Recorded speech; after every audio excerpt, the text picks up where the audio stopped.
And so my name is Melissa Daly. I am the director of the Educational Opportunity Program in Worcester through Mass EdCo. I actually work with Greg, who will be here. You're here already at Worcester Tech, so he'll be able to help you with the financial aid process and college process. So he will be starting here. I've been with them for 13 years. Prior to that, I worked at Assumption College and Holy Cross, both in financial aid. So I've been doing financial aid for a really long time, and I've been doing MEFA presentations for over 10 years. So again, MEFA, it is a not-for-profit state created in 1982. It's to help families plan for college. MEFA.org is their website. Again, filling out those evaluations will get you all the information through MEFA. Their phone number is here too. They have Facebook, Twitter, LinkedIn accounts. They're a great resource. Like I said, they do post a scholarship a day, so I recommend you going on to find out what scholarships are available through MEFA. But it is a great organization, and you can get that information when we end this. So the agenda for tonight, we're going to talk about types and sources of financial aid, the application process, how financial aid decisions are made, paying for college, and free resources. So types and sources of financial aid.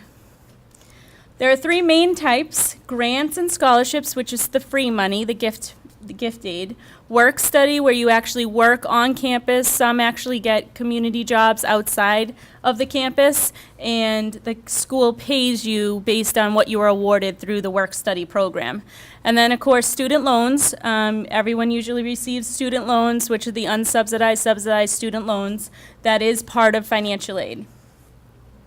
This is just a breakdown for the 2016-17 undergraduate student aid that was given out in that year. $181.1 billion was given out that year.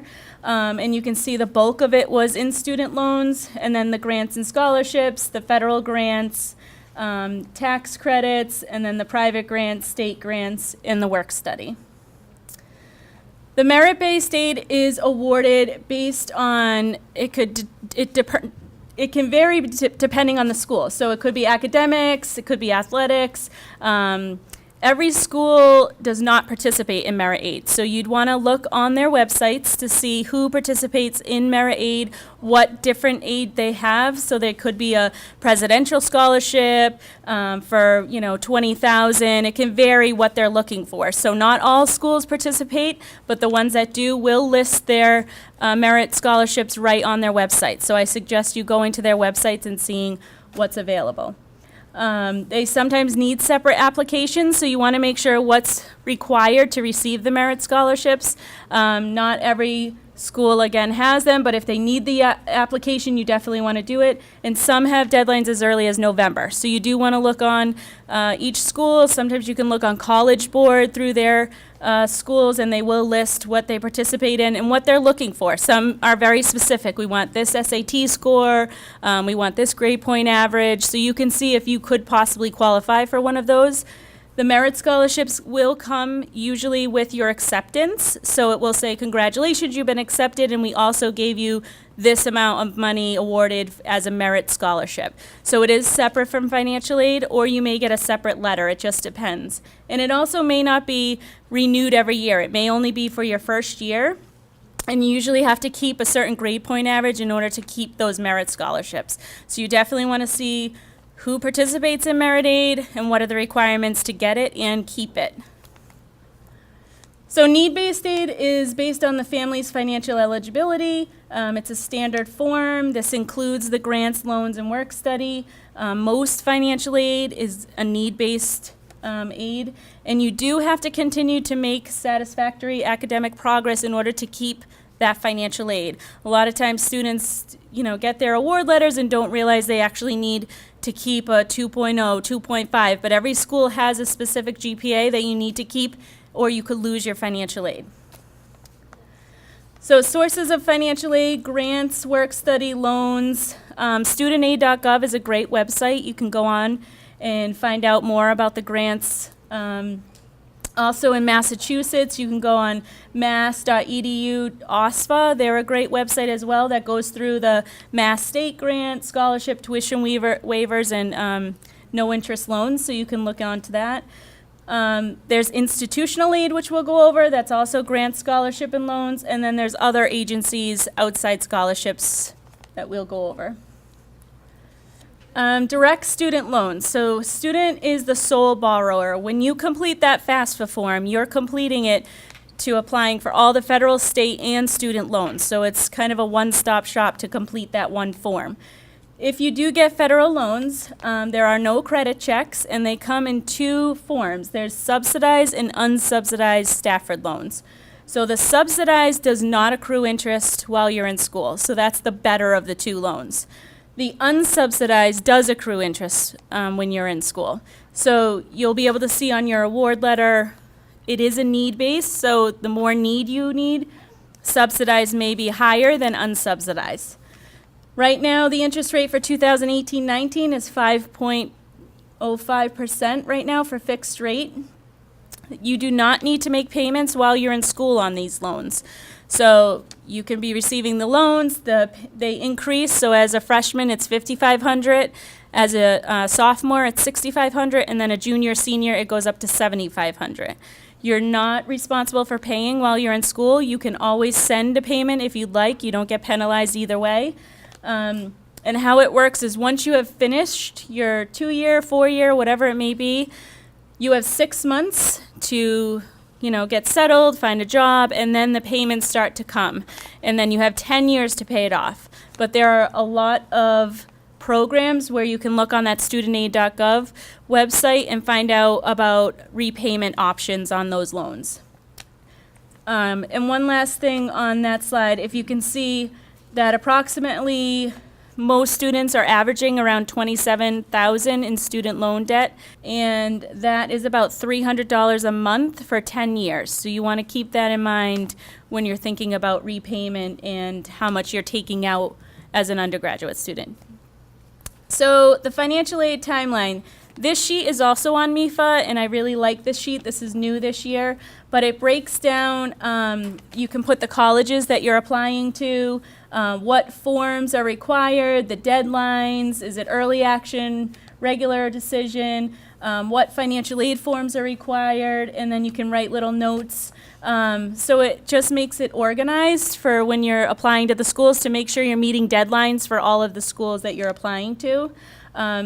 There were a lot of early action decision deadlines November 1st, so we have been doing a lot of financial aid already since it came out October 1st, so you definitely want to look and find out if you're meeting the deadlines.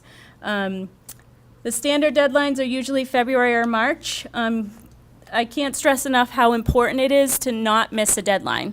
If you do miss a deadline, the schools will award everyone that has come in before you and then start to review yours. So you want to make sure you get all your paperwork, financial aid, all the forms that are required into the school before their deadline. Okay, so the FAFSA form. This is the form required by all schools. So this is the first form you need to complete to get the financial aid started. This form is required by all colleges, and it's free. You definitely don't want to have to pay for this form, so you want to make sure you're on the right website, FAFSA.gov, to make sure that you're applying to the right form. It became available October 1st, so people have already been starting to fill this out. They do have a new mobile app, which you can do on the phone. I find it difficult to follow it on the phone, but for some students it may be easy to do on the phone, but on the computer it's usually easier. Both a parent and a student will need what's called an FSA ID. So this can be homework for when you go home from here. A parent can complete to get an FSA ID, and a student can complete to get an FSA ID. And that's on the fsa.ed.gov website that's up there. So both a parent and a student will need this ID in order to log in to the financial aid. There also is an IRS data retrieval tool, and this is where they will pull your taxes in from the IRS. I suggest everyone using this tool. The schools are going to be looking for you to pull this in using this tool, so unless there's some kind of you've had identity theft, or you didn't file married jointly, or filing status were different, you may not be able to use this tool, but if you can use it, I suggest you using the IRS data retrieval. And And MEFA has webinars that walk you through filling out a FAFSA form, so if you do need any assistance without that, they can walk you through that. So what is reported on the FAFSA form? Student citizenship status is on the form, so you do need to be a U.S. citizen or have a green card or an I-94 to complete the FAFSA form. You need to know where you're applying. This FAFSA can hold up to 10 schools on the form, so if you have more than 10, you want to definitely put the first 10 that have the earliest deadline on the form, and then wait till that processes, and then go back in and remove those 10 and add the next grouping of colleges. So you have to put married information if you're married. That also includes same-sex parents, all parents who live together if they're biological but not married. If they're living in the same house and are the student's biological parents, you need to list both the parents. If there's a divorce or separation, you need to list the custodial parent, and if they're remarried, their current spouse has to go on the form. But in a divorce separation, it's only the custodial parent that goes on the form. Parents' income taxes. 2017 taxes are required by both the parents and students to be reported on the form. And they have to be used through that IRS link if you can. So we recommend it. So make sure you have your 2017 federal taxes and W-2s available when you're filling this out. Both tax and untaxed income. The student's assets and parents' assets, so anything you have for checking savings accounts has to be listed under that asset, and then any 529s, savings bonds, CDs, other real estate, mutual funds, all have to also go on the form as assets. You do not need to list your home or your retirement on the form. In the business, there is a section on the business, but it has to have over 100 employees to be considered a business to be reported on the FAFSA form. So if the business has less than 100 employees, you don't need to report it on the form. So the CSS profile, I think a lot of people are familiar with the FAFSA form and not as much with the CSS profile. We have a lot of families that will come in and had no idea that this was required as part of the financial aid process. Not all schools require the CSS profile. It's usually the private higher-end universities that require the CSS profile.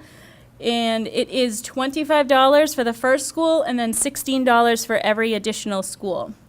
That also became available October 1st. You can get that on the College Board website. So the way you log in is with your College Board username and password, the student's College Board username and password, and they should have a username and password from when they completed the SATs. So they should be logging in with that.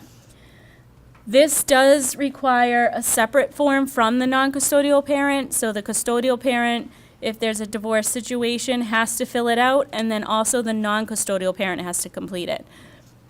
I can say I do these a lot all day long, FAFSAs and CSS profiles, and for us to complete a FAFSA, it can take anywhere from 15 minutes to a half hour to complete, but for us to complete a CSS profile, it can be anywhere from 45 minutes to an hour and a half. It's a lot of information they're looking for.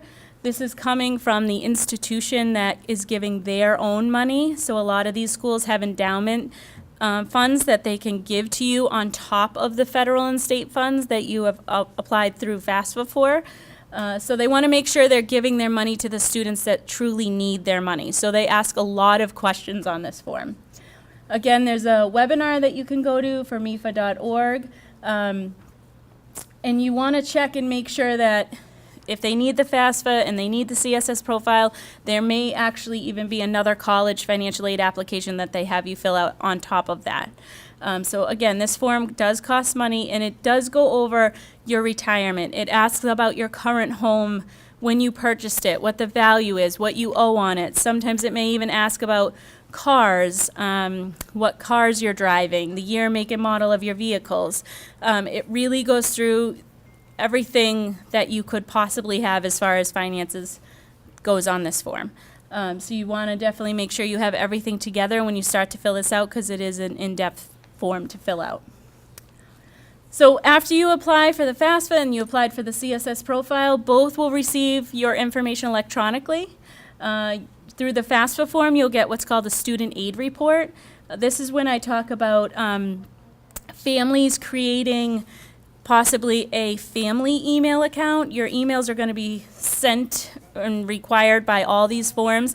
A lot of times there's a lot of information coming in through both the FAFSA and profile, through the schools asking for additional information.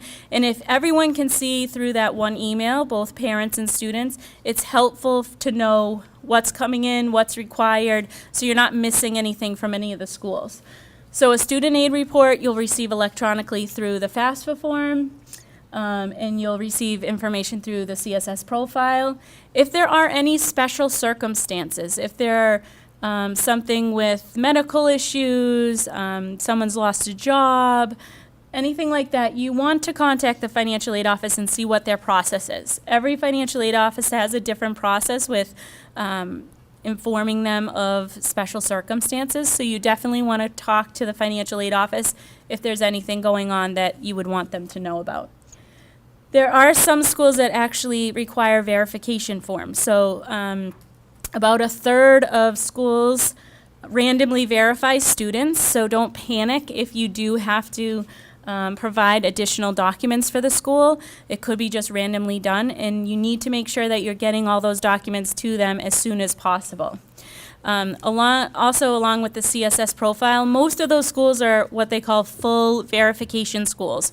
They'll be asking you to send all your tax documents to them, either through a program called iDoc or through the mail, scanning, faxing. It just depends what they're looking for. So those schools that require the CSS profile will be looking at all your information, so you will have to send that to the school. And that information will be at the end of completing the CSS profile, so you can see your iDoc code and how to proceed from there. But you just want to make sure you're getting them everything that they need as soon as possible. Okay, how financial aid decisions are made. So this is the cost of attendance. It's just a breakdown, but you can see the direct expenses are in blue, so that's the tuition and fees and room and board. And then the indirect expenses are the books, supplies, transportation, and personal expenses. You will see that every school has a different cost of attendance, and it may not be what you actually will be paying for. Students may not have to stay at that school. They may be commuting from home, or transportation might not be an issue for them. They may not need additional personal expenses. It just is what they group in the cost of attendance, and then they'll award you based on your situation. So the expected family contribution, you'll hear this a lot. When you complete your FAFSA form, at the very end, it's going to give you your expected family contribution. It's going to tell you how much the school feels you could pay for a year of college. I always tell families to sit down when they look at that number because it's outrageous usually. So it is at the end of your FAFSA, you'll be able to see exactly what the school feels you could pay for a year of college, and that's usually the minimum amount you'll be expected to pay for a year of school. So it's used, this federal formula used for every family. It's the same formula, same with the institutional formula. And it depends on how many is in college, it depends on family size, but the FAFSA is an income-driven formula, so they're going to be really looking at your income, how many is in the family, and how many are in college. That's how the EFC can change based on different people's situation. These three websites, well, there's actually two here. College Board has one, bigfuture.collegeboard.org. And FAFSA Forecaster on the FAFSA.gov website. You can go on those. This is another thing you can do at home. You can, set up your FSA IDs for the student and parent, and you can also plug in some numbers to get an idea of what your EFC could look like. So these are two good websites. You can go on and do that. The net price calculator is another option used through every college website has a net price calculator. It can be found, it's sometimes hidden, so it can be a little bit difficult to find, but if you search on their websites, net price calculator, it will pull up. Depending on the colleges, some may just be a couple pages, some could be 7 pages, depends what kind of questions they ask, but it helps families get a little bit closer to what that school may be able to give that student for financial aid. So you can go home and look up net price calculators on the schools that you're applying to and see what the school says they may be able to help you with financial aid. Again, it's just an estimate, but it's a good way to find out what you may be eligible. And some actually do include the merit scholarships on there as well, so it's a good calculator to get some ideas on how the schools could be assisting you financially. So the way the formula works is they take the cost of attendance and they subtract your expected family contribution, and that's what they consider your financial aid eligibility or your need. That's how they determine it. So these next upcoming slides are just some examples. I have a lot of families that will say, I've been saving, I have a 529, is that going to hurt me? We never say saving for college is going to hurt you because you're ahead of the game. You've saved some money for school. This just gives you some examples. It's a family of 4 with 1 child in college.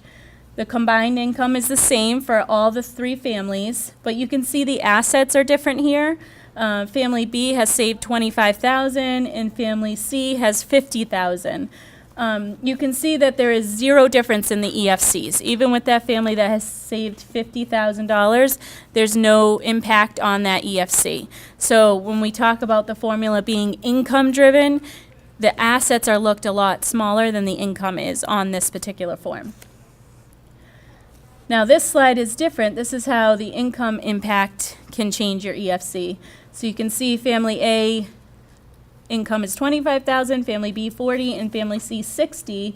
But you can see the jump in the EFC because the income increase. So family C's, there's a difference of $4,074. So that's a big difference. So as the income increases, your EFC increases. So that is an example. This is just a slide on how the formula works in a perfect setting. You can see that the eligibility of the families in green, their EFC is $5,000. So possibly at college D, they're paying $5,000. That's a difference. So that might be a community college. College C may be a state school. College B could be a private school, and college A could be one of the Ivy League schools where they can meet you 100% because they have all that institutional money. In most cases, you end up paying more than the EFC is giving you. So this is $5,000, and we'll see on slides how that can change that $5,000 amount. This is just an example that they do of the cost of attendance of this college is $45,000. And this just gives you a little breakdown of how they may award you at one of the schools. So the expected family contribution is $5,000, but they were given a scholarship for $9,500, a grant for $15,500, student loans $5,500, work study $2,000, and there's still an unmet need of $7,500. So you can see there that this is actually the family's EFC was $5,000, but you can see that on top of that $5,000, they're going to have to add the $7,500 on top of that. And to keep in mind, whenever you get work study from a school, that does not come off the bill. That you actually have to pay up front. So you need to keep that in mind as well, that the work study is something that the student earns throughout the year out of that $2,000, but it has to be paid up front. So it's not going to come off the bill. So this family would owe the $5,000 plus the $2,000 plus the $7,500 for this particular school. So just to give you an idea. Okay, so this is just an example of an award letter through 3 different colleges. The eligibility is $40,000. The cost of attendance is $45,000. The EFC is $5,000.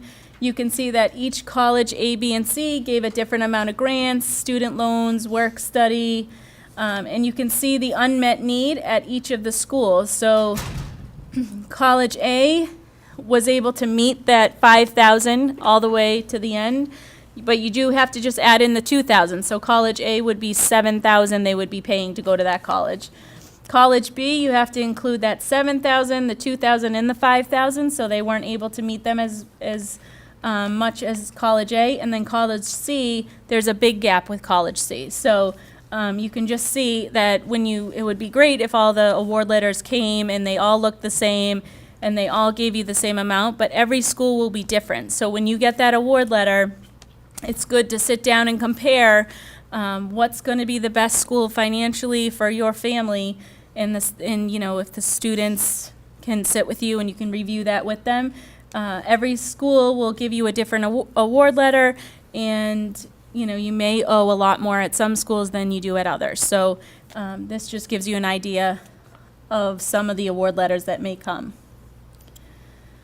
This is another example of an award letter. There are some schools that actually will sneak this parent loan in. You can see College B added a parent loan of $10,000 and College C added a parent loan of $29,500. That is just showing you an example of how you can pay the difference so that they can keep it at your unmet need of $5,000. So you don't actually have that loan. You actually need to apply for that loan.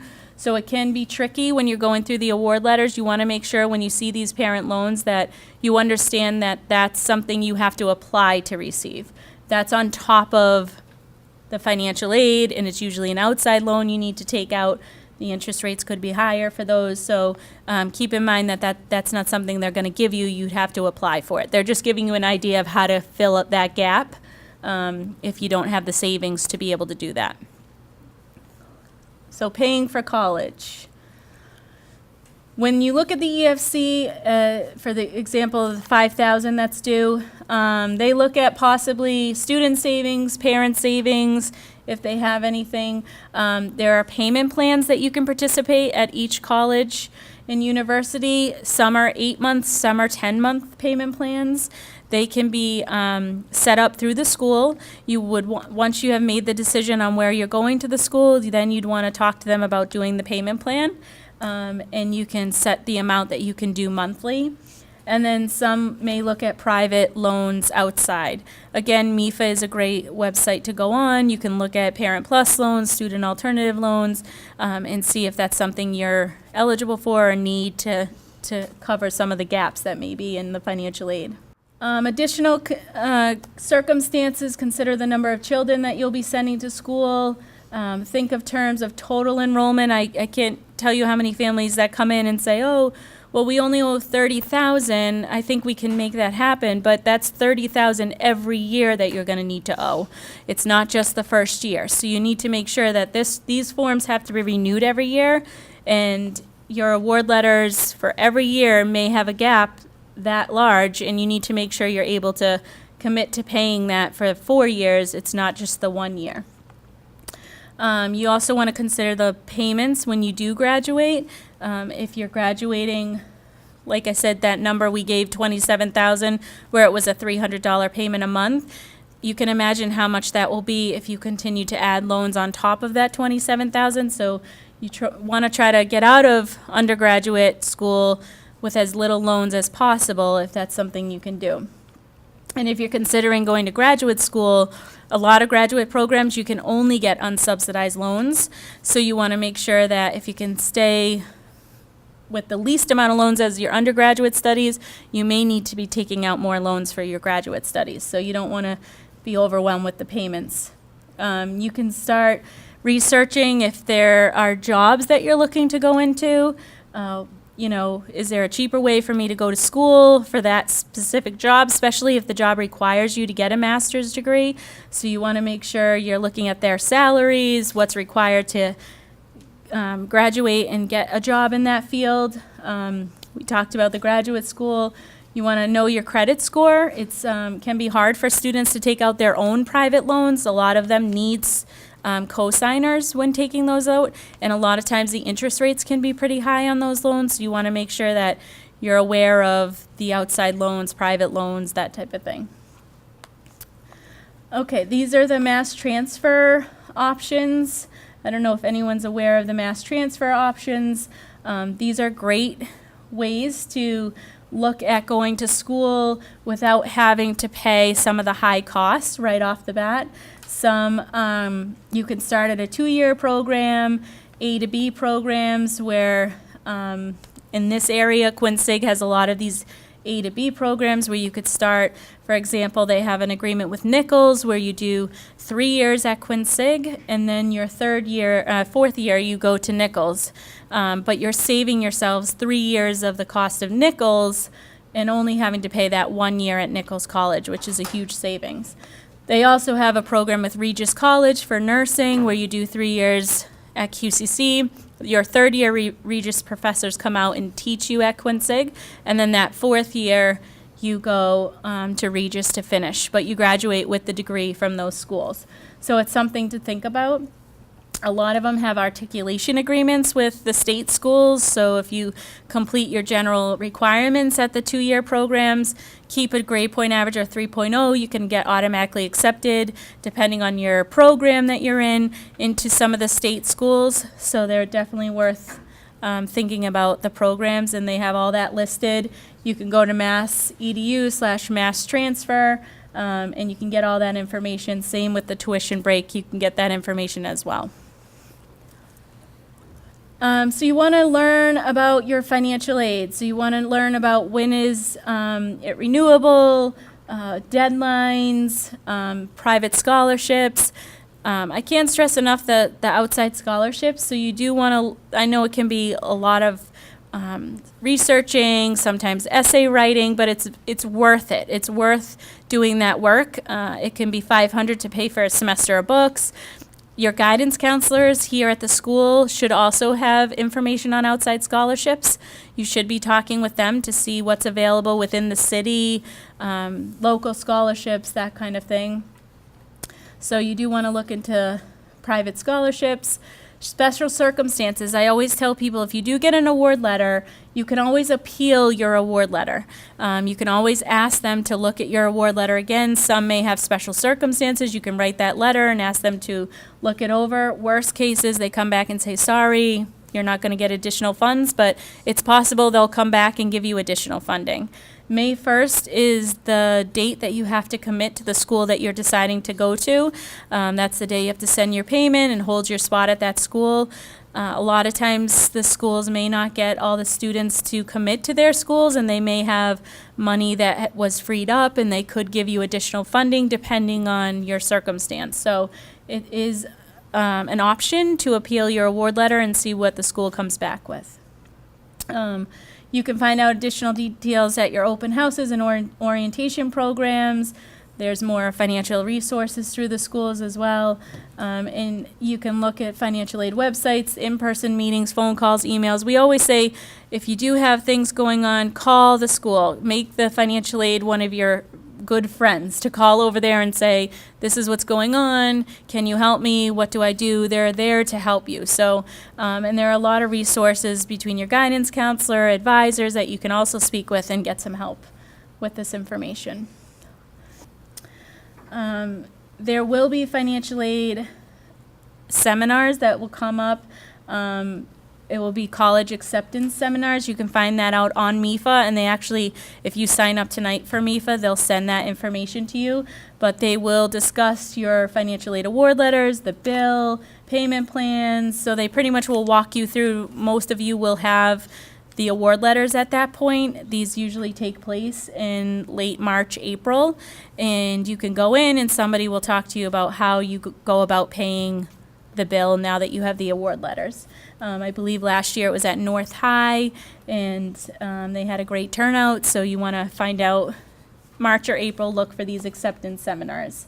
And you can, again, register for MEFA, and they'll send that information out. And there's also webinars on MEFA that will walk you through that information as well.